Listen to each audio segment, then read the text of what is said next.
Om Sahana Vavatu Sahanau Bhunaktu Sahaviryam Karavavahai Tejasvinavadhitamastu ma vidvishavahai. Om Shanti Shanti Shanti.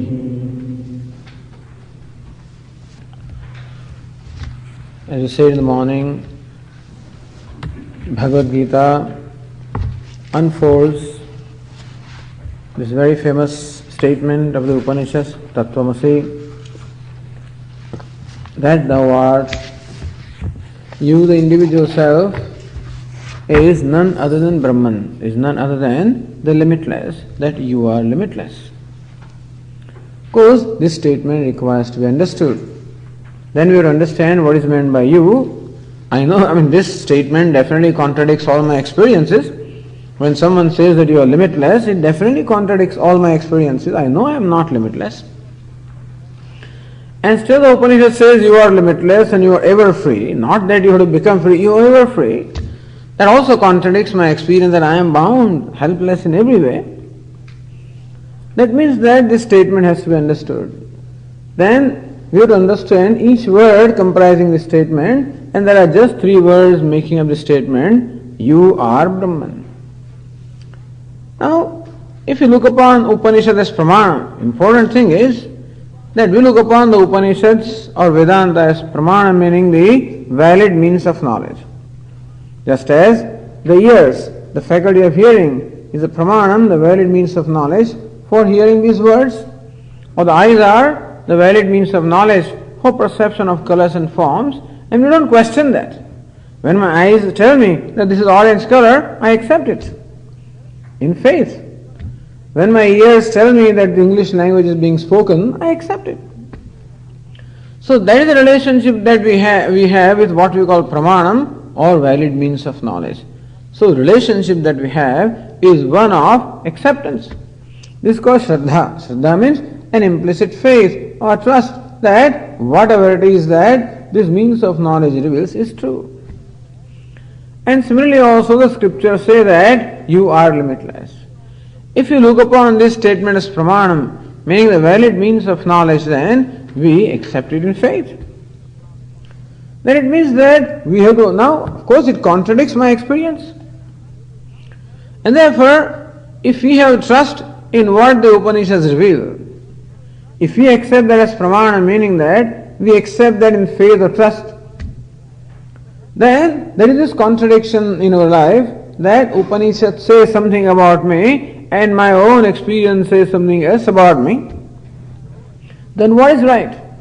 Either I should say that what I know myself and I know what I am and therefore Upanishad is wrong, or I accept that what the Upanishad says is right and maybe I should examine my own conclusion about myself. Although I use the word experience, that it is my experience that I am a limited being, I should not say it is my experience that I am a limited being. It is my conclusion that I am a limited being. Not experience, but conclusion that I am a limited being. And Upanishad's conclusion is that I am limitless. Thus, there are these two contradictory opinions. If I have trust in the Upanishads, then I will examine my conclusion whether do I have valid reasons to hold this opinion about me that I am a limited being. And this is something very important to me because this sense of limitation is the cause of all the sorrow. The cause of all the sorrow in my life is the sense of limitation about me. That whenever I look upon myself, when I think of myself as a limited being, as we say in the morning, as helpless, as dependent, as insignificant, then I am just unhappy about it. And so, inasmuch as this conclusion about myself is the cause of all the sorrow, and thank God the Upanishad says something quite contrary to my conclusion, therefore I want to examine whether my conclusion about myself is right. Is it something taken for granted? Is there a valid reason as to why I hold this kind of opinion about myself, or have I just taken this for granted? And therefore, a lot has to be said. What is the true meaning of the word you, that is I? I have a certain opinion about myself, but is it true that Upanishad unfolds and Bhagavad Gītā also unfolds? What is the meaning of I? Ajo nityah shashvatoyam puranah nahanyate hanyamane sharire najayate mriyate va kadachit. Lord Krishna says, I is what? Najayate mriyate va kadachit. It is never born. It never dies. It is unborn, undying, free from growth, free from decay. Nahanyate hanyamane sharire. Even when this body is killed or even when this body suffers from injury, the self is not killed, does not suffer from injury. Avinashi tadvidhi yena sarvamidam tatam. Arjuna, may you know yourself as what? Avinashi, as indestructible, imperishable. Yena sarvamidam tatam, by one by whom all this is pervaded. Meaning that you are not confined merely to this little body, but that you are all pervasive. In this manner, the nature of the self was revealed in the first 6 chapters of the Gītā. And something like that is what Lord Krishna is going to do here also. The nature of what is meant by I, as we said, was the subject matter of the first 6 chapters of Gītā. The meaning of the word that, meaning Ishvara or Brahman, was the subject matter of the second 6 chapters of the Gītā. And these third 6 chapters tell us the identity between I and Brahman and also the means of gaining that knowledge. So with that, saying unless we know the identity, there cannot be freedom from samsara or suffering. Therefore, this knowledge is extremely important, and therefore Lord Krishna begins his discourse with this in the mind, the discourse in the 13th chapter.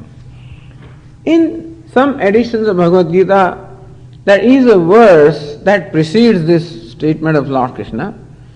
It is said that Arjuna asks a question of Lord Krishna,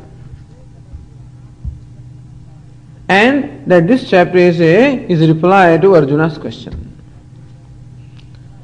Purusham prakritim chaiva kshetram kshetrajñameva cha etad veditumichchami jnanam jnayam cha Keshava.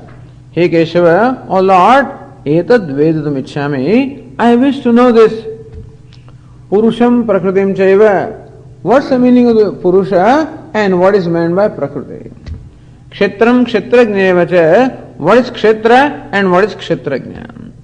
Jnanam jnayam cha Keshava. What is jnanam, knowledge? What is jnayam? That which will be known.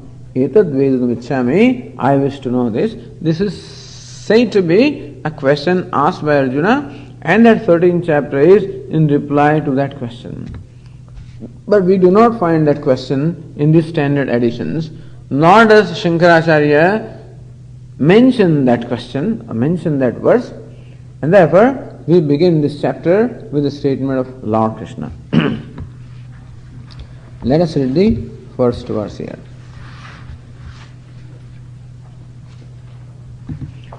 Shri Bhagavan Uvacha, Shri Bhagavan Uvacha, Idam Shariram Kaunteya, Idam Shariram Kaunteya, Kshetramitya Bhidhiyate, Kshetramitya Bhidhiyate, Etadyo Vettitam Prahu, Etadyo Vettitam Prahu, Kshetrajña iti tadvidaha, Kshetrajña iti tadvidaha.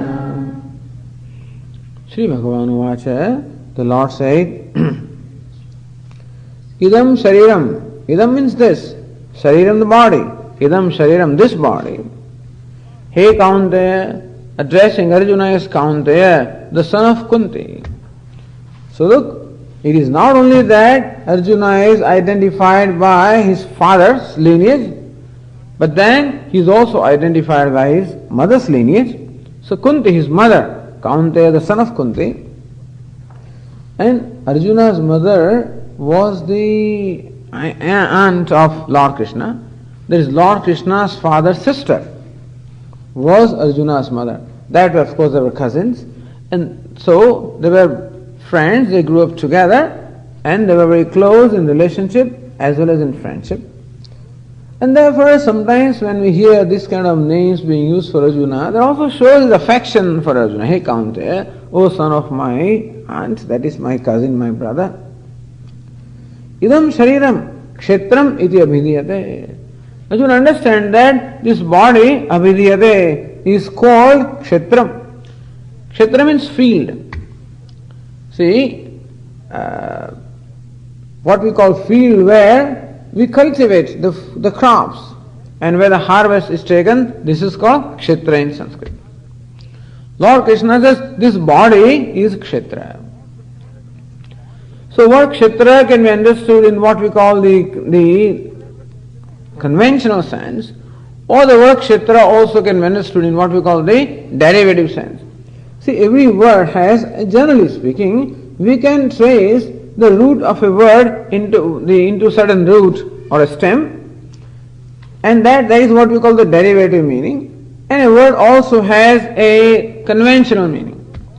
Like Vasudeva means the son of Vasudeva, Lord Krishna. That's a conventional meaning.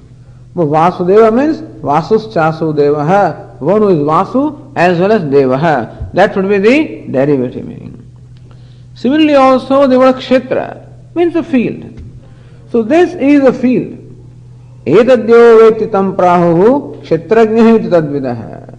And the one who knows this kshetra is called kshetrajna, the knower of the field. Therefore, this chapter is called the field and the knower of the field. Kshetra kshetrajna vibhaga yoga. In this chapter, Lord Krishna in fact shows vibhaga, the distinction between kshetra and kshetrajna, the field and the knower of the field. So this body is called field. Why is it called? Basically, body is called shariram. Shiryamanatva shariram, that which is subject to disintegration is called shariram or body. Body also is called deha. Dasyamanatva, that is subject to being burned, is also called body, deha. It is called kshetram here. It is field. Because as in a field, we sow the seeds and we reap the harvest. We reap the fruits. So where we sow the seeds and reap the fruits is called kshetra or the field. In this body also we sow the seeds and reap the fruits. What kind of seeds? The seeds of what we call karma or the actions. It is human body in which there is the privilege of performing what we call deliberate actions.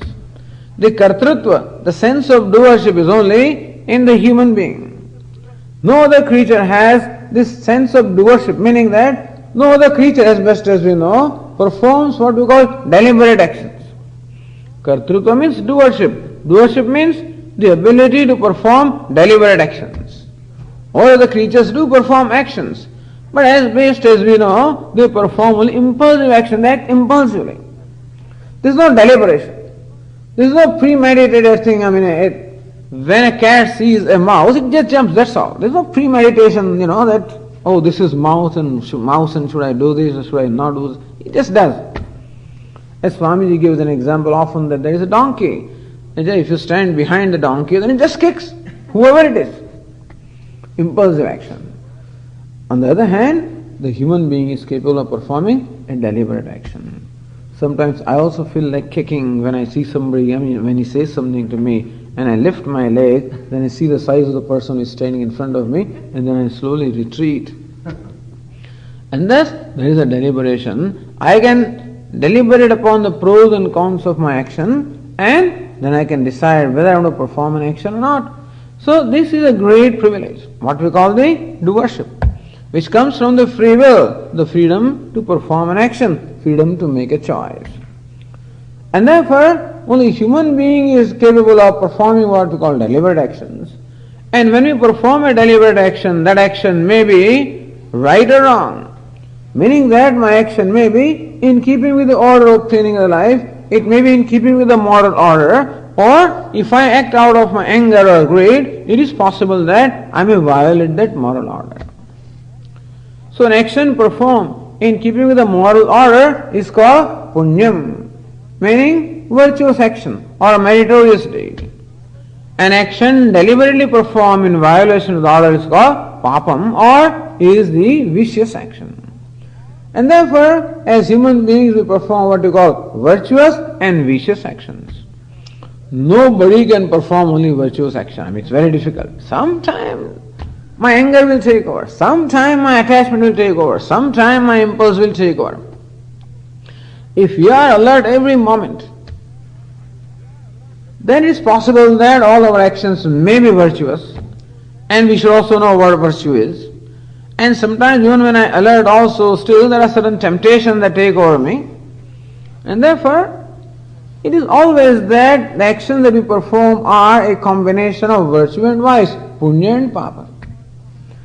And thus, it is human body in which we sow the seeds in the form of various actions called punya, papa, virtue and vice, and we reap the fruits. The punya gives rise to what we call sukha or happiness, and papa gives rise to dukkha. So therefore, this body is called kshetram, like a field. Therefore, Bhagavad Gītā, in fact, the opening verse of Bhagavad Gītā also says this, dharma kshetre kurukshetre. So, Dhritarashtra, the blind king, asks of Sanjaya, what happened in the battlefield? So, battlefield was called Kurukshetra, where Pandavas and Kauravas had assembled to fight the battle. That battlefield was called Kurukshetra. But that Kurukshetra also was well known as a very holy place, a place of pilgrimage. It was a place where many sages also used to be. They used to perform variety of penances and perform many yajna, yaga, etc., sacrificial rituals, and therefore it was also known, very well known, and today also. Kurukshetra today also is known to be a place of pilgrimage, a holy place. Dharma kshetra, Kurukshetra. The kshetra of the field, which is characterized by dharma, righteousness, Kurukshetra, which is called Kurukshetra. These Pandavas and Kauravas assembled. What happened between them? This is the question. So, that question describes what happens in the battlefield, and we can also understand that question as to describe subjectively what happens within ourselves. The dharma kshetra, Kurukshetra, the kshetra which is called dharma kshetra, or the field characterized by dharma or virtue. So this human body is a product of dharma or the virtue. So the scriptures always tell us that so narajanma durlabham, jantunam narajanma durlabham, to gain a human birth is something very rare. Devanugraha hetukam, it is by the grace of God. It is as a result of a lot of punya karma, the virtuous deeds that we must have done in the past, that we have gained this human birth. Therefore, the human body is called dharma kshetra, a kshetra that or a field that we have acquired as a result of dharma.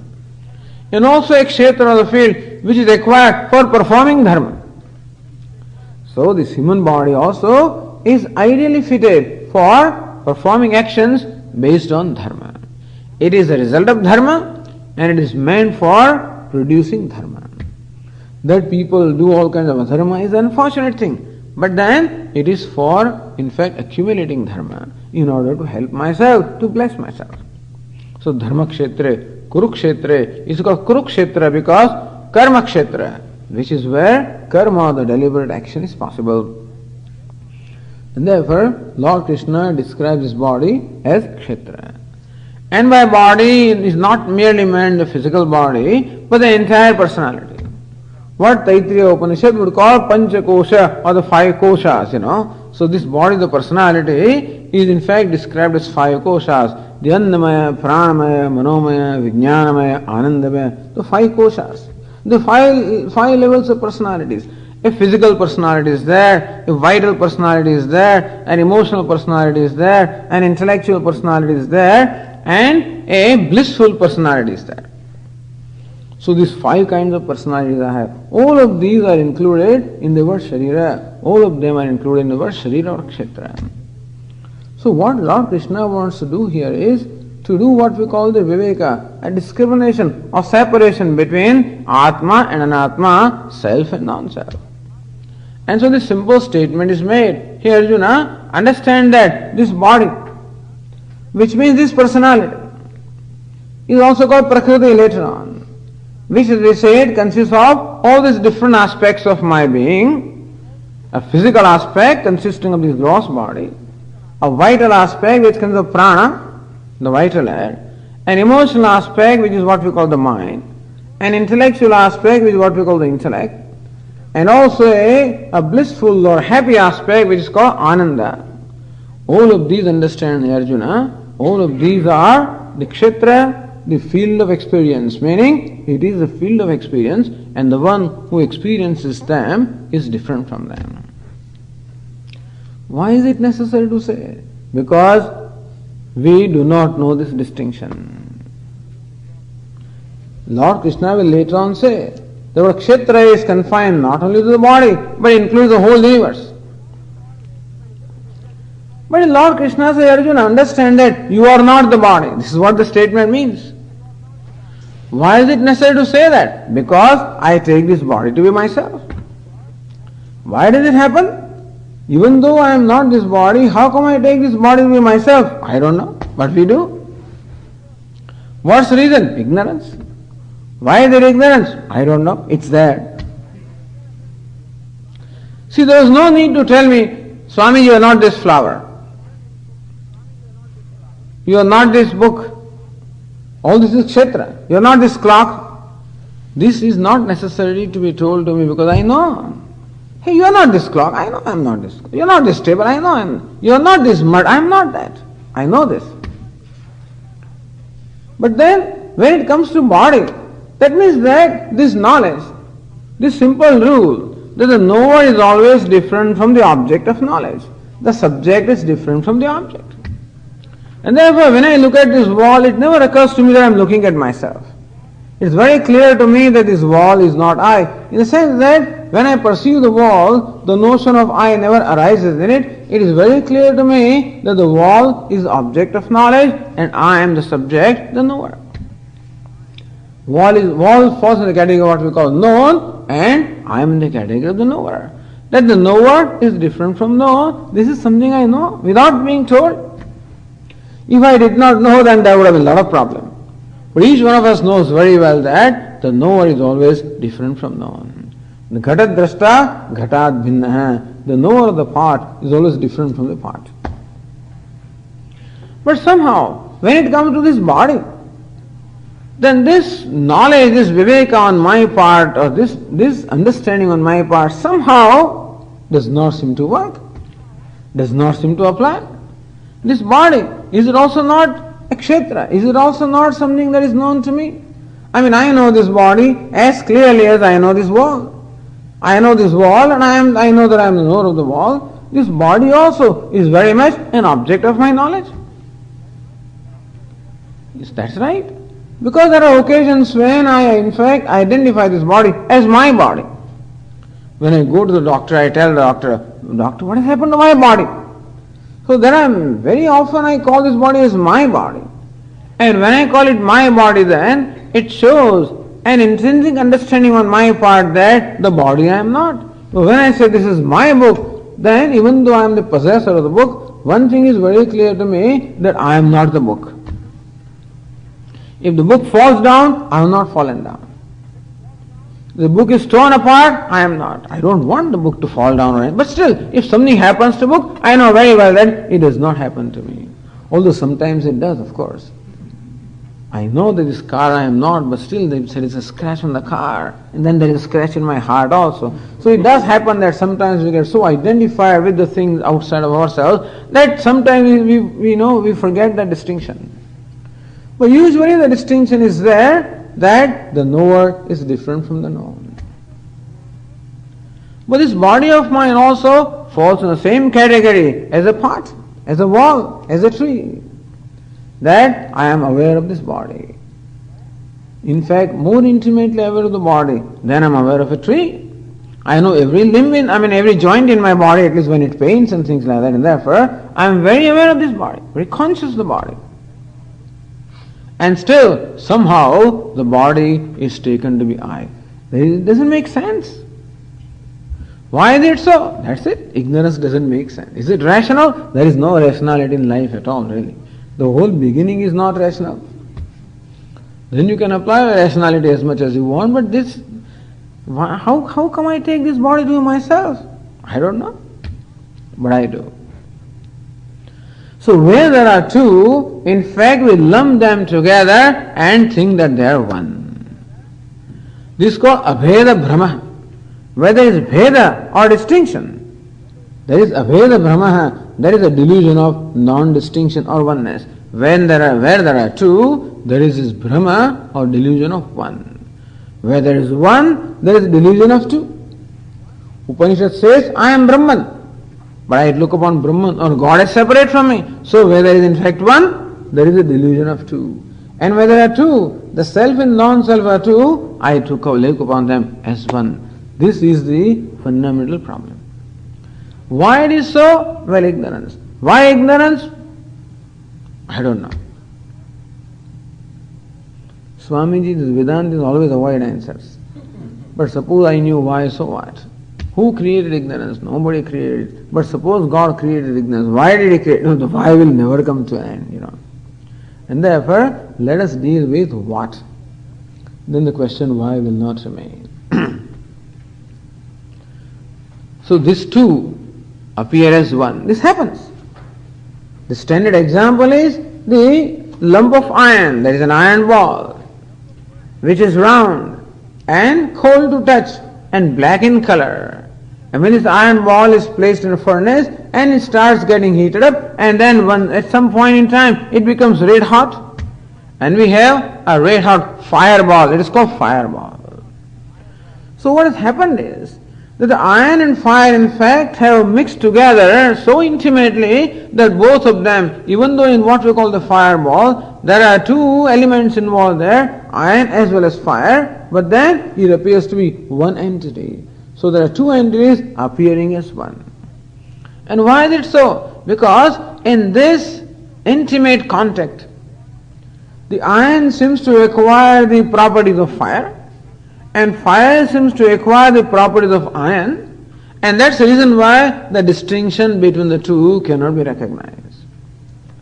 The iron, which is black in color and cold to touch, but by coming in contact with the fire, the iron becomes hot and red, and the fire, which doesn't have a form, but because of this union with the iron, the fire appears to be round, and thus we have a round fireball.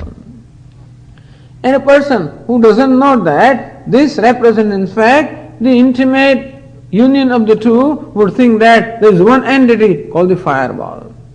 But in fact there are two entities, and therefore the person needs to be told that look, what you think is one is in fact two. The round form doesn't belong to the fire, it belongs to the iron. The red color and the heat do not belong to the fire, iron, they belong to the fire.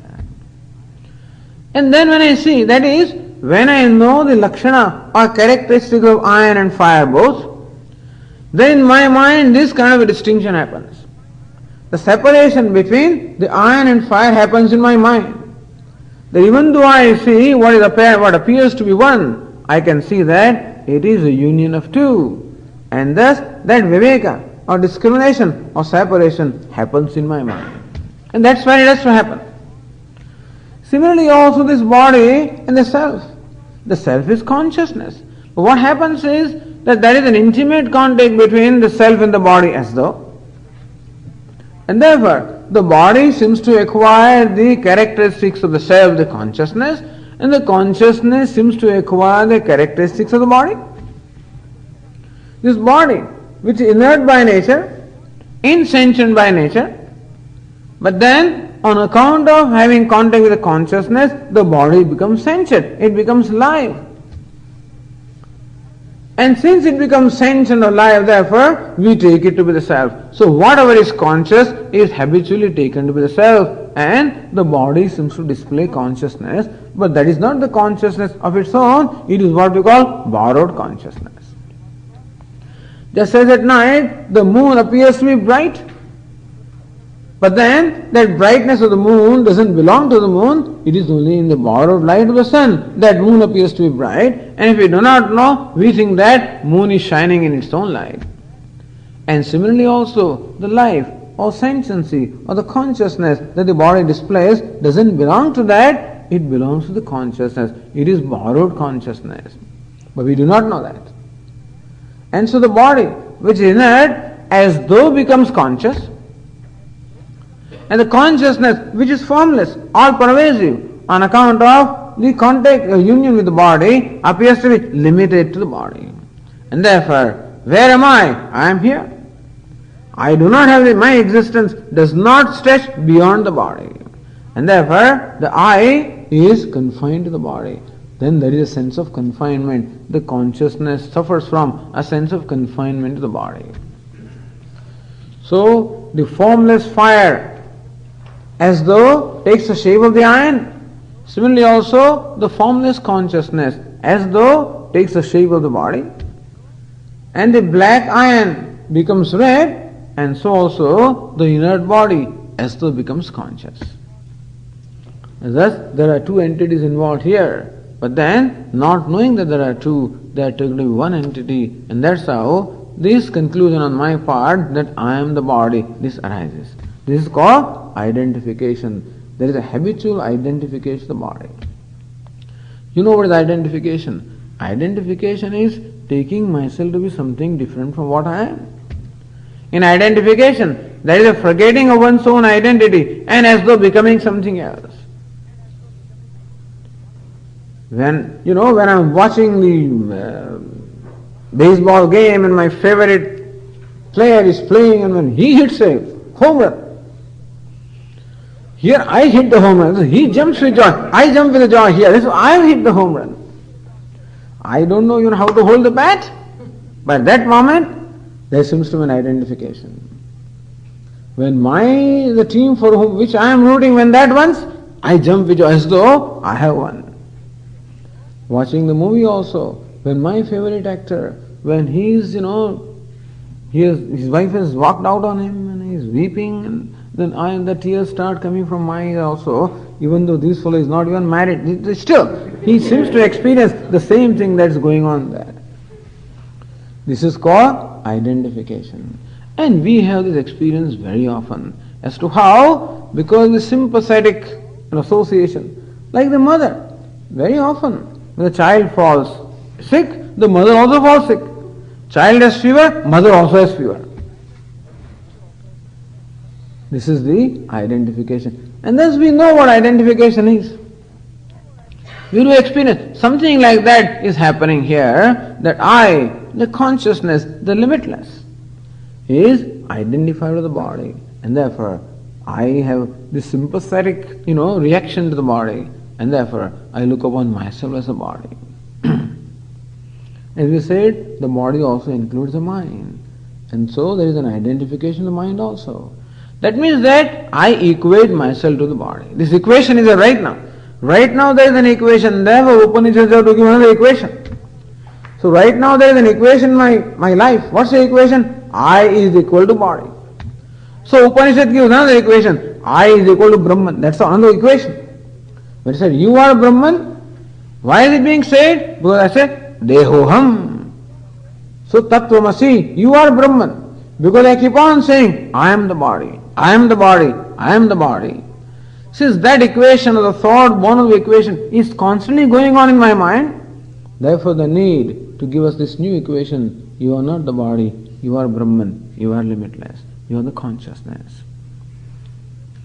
So identify. Similarly, just as I equate myself to the body, also equate myself with all other aspects of my personality. The hunger in the stomach, I say I am hungry. Thirst in the stomach, I am thirsty. The mind is sad, I say I am sad. The mind is agitated, I am agitated. Swamiji, I am agitated. You are not agitated, you are all silence. This person comes and tells to Swamiji, Swamiji, I am agitated, help me. You are not agitated, you are all silence. But Swamiji, I am agitated. You are all silence. More this is said, more agitated the fellow gets, So he says, but I am agitated. And you say, but you are all silence. And this fellow got so excited and so agitated that from Swamiji he came to Swami. So Swami, if you repeat this once more, then there will be not one, but two persons will be agitated. And then he was asked, why? How do you say you are agitated? I know I am agitated. How do you know you are agitated? My mind is agitated. All right, your mind is agitated. That means you know that your mind is agitated. You are the knower of the agitated mind. And therefore, all that is necessary, that is to create a distance between my mind. These thoughts involuntarily arise in my mind. Sometimes agitation, sometimes sadness, sometimes a variety of thoughts arise. Since we have not created any distance at all, therefore we equate ourselves with the mind, and therefore when the mind is agitated, I am agitated. Mind is unhappy, I am unhappy. So Lord Krishna says, Idam shariram kaunteya kshetram iti abhidhyate. You understand here, Kaunteya, hey Arjuna, this body, meaning including this mind also is kshetra. There is also the object of your knowledge. There is also non-self. The mind also is not the self. Mind also is material, is also a product of matter. And so also the intellect. Intellect means all various knowledge that I have, various concepts that I have, that also is not you. Even the ego also is not you, your memories are not you, and your ignorance also is not you. None of this is you, because all of these are known to you. You are aware of them. You are conscious of them. The one who is aware of them is different from all these objects of which he is aware. This very simple thing is stated. This is called Druk Drushya Vivekaha. Discrimination or separation between Druk and Drushya, the seer and seen, the subject and object. This is the method which is followed, one of the popular methods followed in Vedanta, distinction between the seer and the seen, between subject and object. With Atma, the self is subject, everything else is object. And so, this becomes necessary because human being habitually identifies himself with the body and mind and intellect complex, which is what we call Prakriti or the personality. He is a person and this is personality. The person, the distinction between the person and the personality. Distinction between the self and non-self. Just as when the bulb is glowing, there are two elements involved there, the filament and electricity. We should know that the glow in the filament is due to electricity. So we should know that this glow of life, which is there, this body, the mind complex, is glowing with life. That glow of life is due to the consciousness and not due to its own self. Etadhyoveti. So one who knows his body, one who knows the personality, tam prahuhu. To him they say kshetrajnah, he is called kshetrajnah. Kshetrajnah. This is a word made up of two elements, kshetra and jna. Kshetram janaditi kshetrajnah. One who knows the kshetra is called kshetrajna. So there are two things involved there. Kshetra and kshetrajna. The field and the knower of the field. The non-self and the self. The object and the subject. Since the lumping happens in our life, therefore, this distinction is being pointed out. We say it for some reason. Even though I know very well that this body, I am aware of this body. I am aware of my sense organs. I am aware of my mind. I am aware of all of this. And that it should be very clear to me that I am aware of them. Therefore, I am not that. And somehow that distinction goes away when it comes to this personality. And therefore Lord Krishna points out, as Vedanta does, that this body or this personality is the kshetra, and the one who knows the personality is kshetrajna. This knowing can be the knowing of anybody. Everybody knows the personality. Or the knower in the sense of the one who has the knowledge based on the teaching of the scriptures that I am the self and this is non-self. But even everybody knows this. Even without being taught, everybody is aware of the body. Except we don't pay attention to this. So paying attention to what we know becomes knowledge. Just paying attention to this day-to-day fact that this body, etc., our mind is actually the object of my awareness. So when this teaching is imparted, then one knows that I am the subject and this body is the object. But the one who knows this body, one who knows the kshetra is a kshetrajna, he is called the subject. He is the knower of the field. He is the self.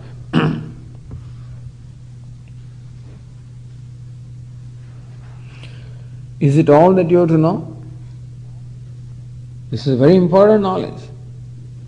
In fact, this is in Sankhya Shastra. So in the philosophy of Sankhya, this is what they teach. This is what they call Purusha Prakriti Vivekaha. Discrimination or separation of Purusha and Prakriti, the person and the personality.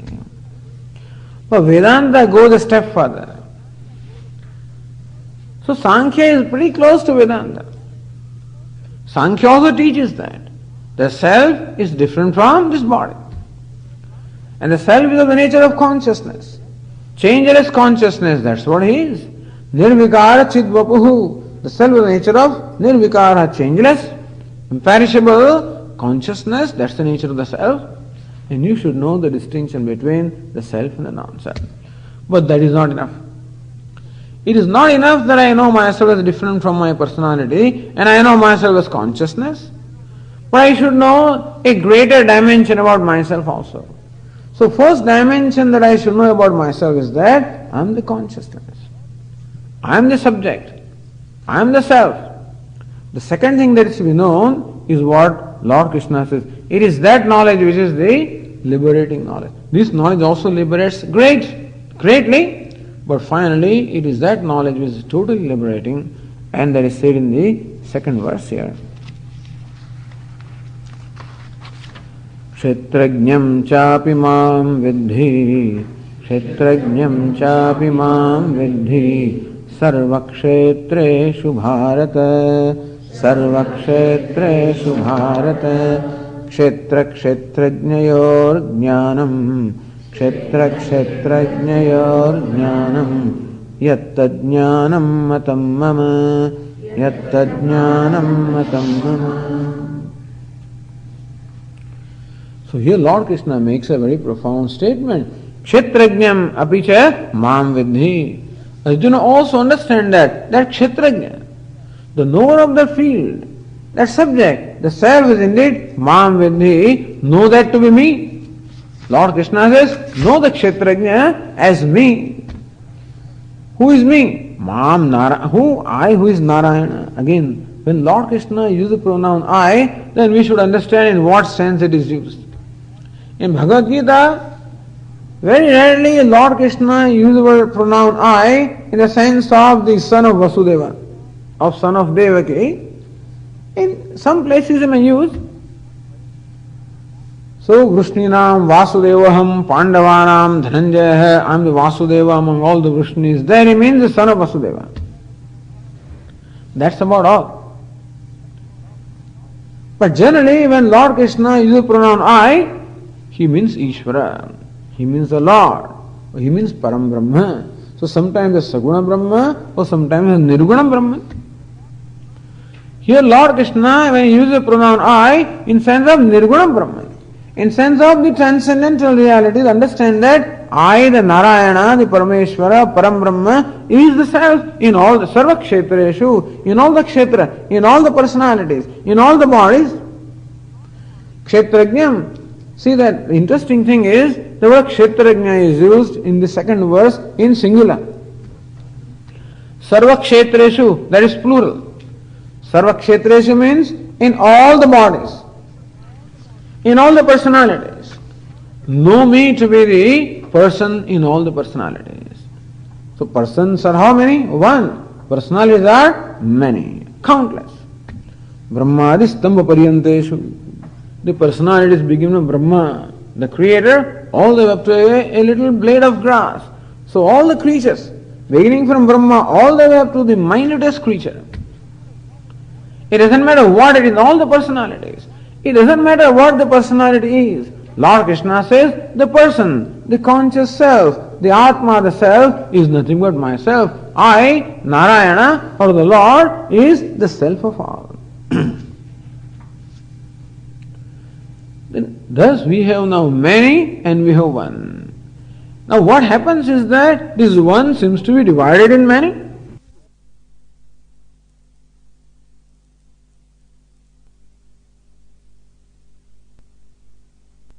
On account of identification, the one appears to be divided in many. And when that Narayana, now Swamiji, who is this Kshetrajna? Narayana. Then who identifies with the body? Narayana. Who is myself? Brahman, the limitless. Then who is the one that identifies with body? Brahman. Who is the samsari? Brahman. Who is suffering from sense of limitation? Brahman. But that's the only entity. Lord Krishna says that I am the self in all the beings. I am the person in all the personalities. Even the one I who appears to be divided in many personalities is in fact undivided. The indivisible appears to be divided. The indivisible appears to be divided. That shows that the divisions are not real. Like the space appears to be divided. You erect many walls in the space, many enclosures are there, and looks as though the space is divided. Your own house also, the space is divided. There is a bedroom space, and then the living room space, and the family room space, and the kitchen space, and the basement space, and whatever spaces are there. It appears as though each space is different from the other space, and each space has its own name also. Bedroom is different from the living room, and that is different from the family room. That is different from the prayer room. That is different from the basement. That is different from the playroom. And all kinds of rooms are there. That's different from the bathroom again. Each space has a different name. Each space seems to have a different characteristic. It appears as though the space is divided into many enclosures. In fact, it is not. So walls create an appearance of division in space, but in fact they don't divide. So space without being divided appears to be divided. Mundaka Upanishad gives a very beautiful example. Yatha sudiptat pavakat vispulingaha sahasrashah prabhavante sarupaha. Just as from the well-blazing fire, the sparks emanate. So sparks in hundreds emanate from well-blazing fire. Sahasrashah, in hundreds and thousands. Sarupaha, each spark is the same nature as fire. So then the question is, are these sparks really different from the fire? It looks as though a spark emanating from fire is different from the fire. Yes, what is fire? That you see, usually we identify fire with that kind of a flame, and then what emanates from that, the little insignificant thing is called spark, and therefore we think that the fire is divided into many sparks. In fact, the fire is not divided into many sparks. What is divided into many is the wood splits into many small little particles, and the fire associated with each little particle is called a spark. Therefore, where the division is not in the fire. Division is in the wood. That's called the upadhi. That little particle of wood creates the appearance of division in the fire, and therefore the fire appears to be divided into many sparks. But really, when you examine a spark, what is really fire? Or when you examine the fire, what is fire? It is not that a particular shape is called fire. What is fire? The principle of fire is nothing but heat and light. Fire is heat and light. What is a spark? Also heat and light. But then why do you call Swami a spark? That's our problem, of course, because a spark is something that is very minute, and therefore the minuteness is given importance. Therefore we call it spark. We don't call it fire. But really, the true characteristic of spark also is what? Spark also is nothing but the principle of light and heat.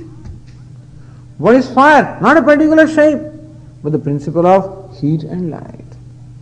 And therefore, if we disregard therefore what we call the size, because fire does not have size, and therefore in the spark also we focus our attention to just the heat and the light, then we recognize that the spark is in essence nothing but the fire.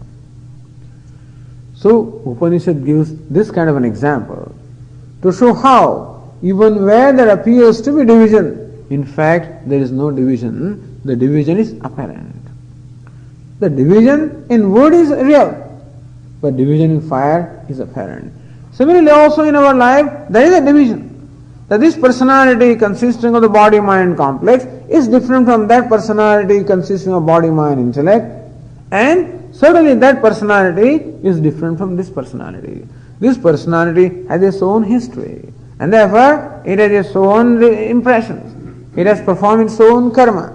It has to also fulfill its own agenda or destiny. And therefore, every personality has its own composition. Even though the basic elements from which the personality is made is one. That is, body also is a product of 5 gross elements, and every body also is a product of 5 gross elements. This body also is in fact the modification of food. Every body is modification of food. That way also there is oneness. Of course, we are so much identified with one body that I am not willing to call it similar to, but then any other body is what? Nothing but the modification of food. It is what? The product of 5 elements. And that way also, if you reduce all these divisions into their components, then also we can see the oneness. What is my prana? Is nothing but modification of air. And anybody's breath also is nothing but the same air. So we are in fact breathing the same air. We are in fact drawing from the same 5 elements. My mind also is made up of the 5 subtle elements, and my intellect also is a product of 5 subtle elements. And that is how, even at the level of personality also, the basic components are the same. But we may say that, yes, there are many personalities. Just as there are many little particles of the wood, and similarly also, many little personalities are there, each personality is insignificant as compared to the whole cosmos. And the consciousness associated with the personality then comes to be called what we call a jiva, or individual soul. But where is the individuality? The individuality is in the personality. There is no individuality in what we call the consciousness of self. But on account of divisions at the level of personality, the self also appears to be divided. And therefore, one division is there, namely the division of personality. But then the division of self that appears to be is not the true division. Therefore, there are not too many selves. Just as there are not too many fires. There are not too many spaces. And similarly also, there are not too many consciousnesses. The consciousness that you are is the consciousness that I am.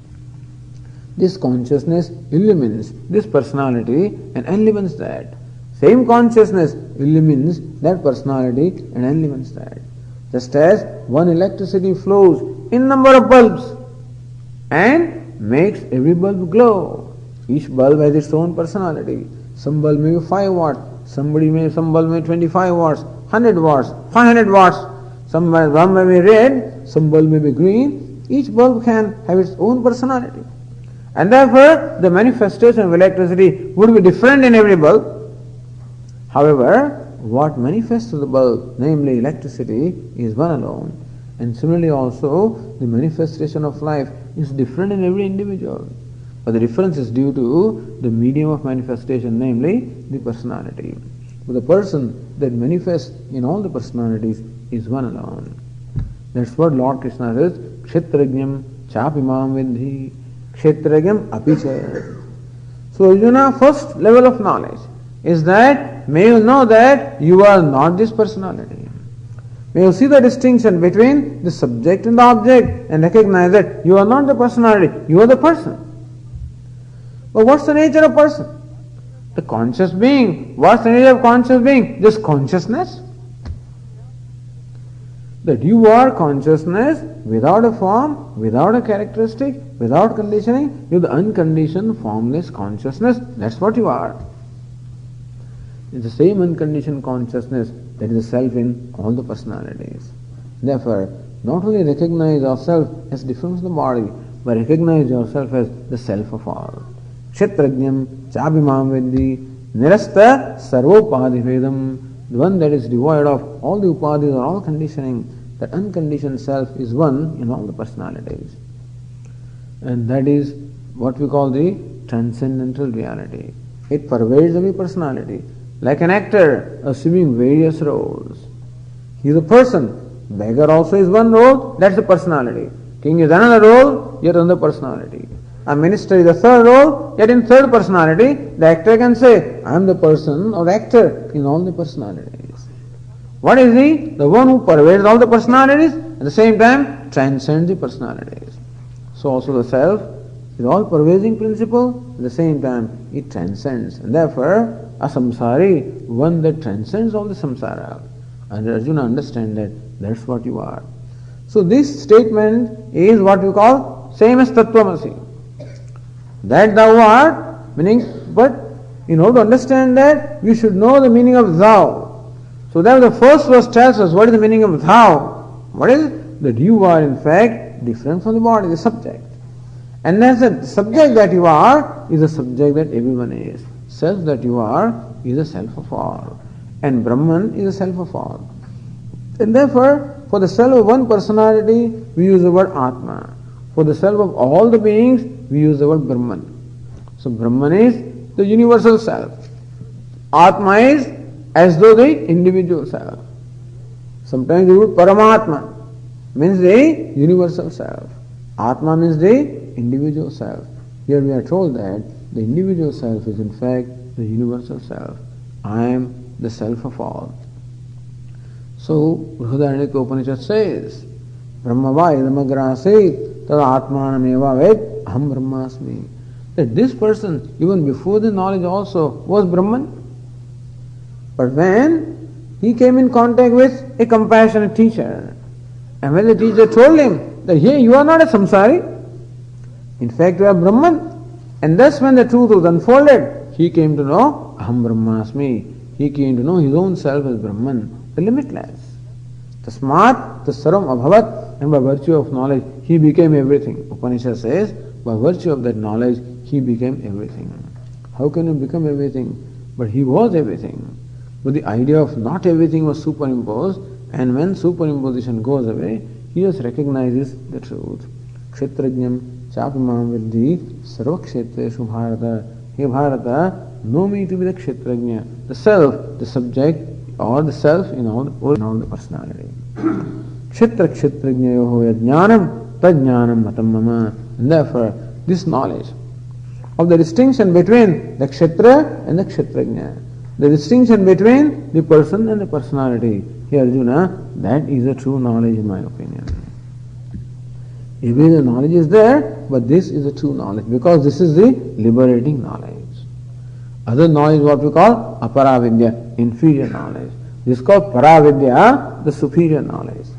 Inferior knowledge with reference to Kshetra. The superior knowledge with reference to Kshetrajna. So Lord Krishna says, this is the true knowledge in my opinion, because this is the liberating knowledge. So thus, in the very first two verses, Lord Krishna unfolds the vision of Upanishads. Aham Brahmasmi, I am Brahman. Or Tattvamasi, that thou art. Okay.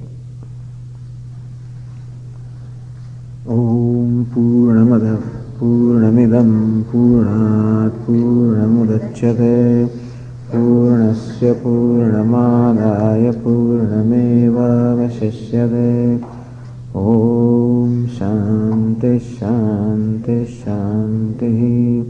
Shankaram Shankaracharyam Keshavam Vadarayanam Sutra Bhashya Krutau Vande Bhagavantau Punah Punah Ishvaro Gururatmeti Murti Bheda Vibhagine Vyomavad Vyapta Dehaya Dakshinamurtaye Namaha. Om Shanti Shanti.